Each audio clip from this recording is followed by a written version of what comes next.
અહીંયા આવીને ખબર પડી કે પોલીસ પ્રશાસન અહીંથી સાઉન્ડ પણ ચોરી ગયું છે।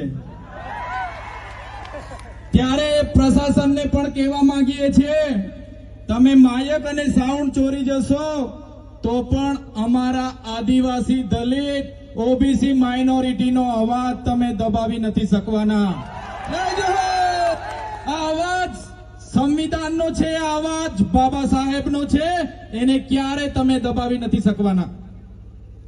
સાથીઓ, આપણે સંવિધાનમાં માનનારા લોકો છે, આજે પણ આપણે સંવાદમાં માનનારા લોકો છે, પણ આ સરકારોને આ પ્રશાસનોને આ મંચ પરથી કહેવા માંગીએ છીએ, જે દિવસે આ બાબા સાહેબને માનનારો સમાજ સંવિધાન અને સંવાદ સાઈડ પર મૂકશે, દિવસે આ વિસ્તારોમાં આરપારની લડાઈઓ થવાની છે।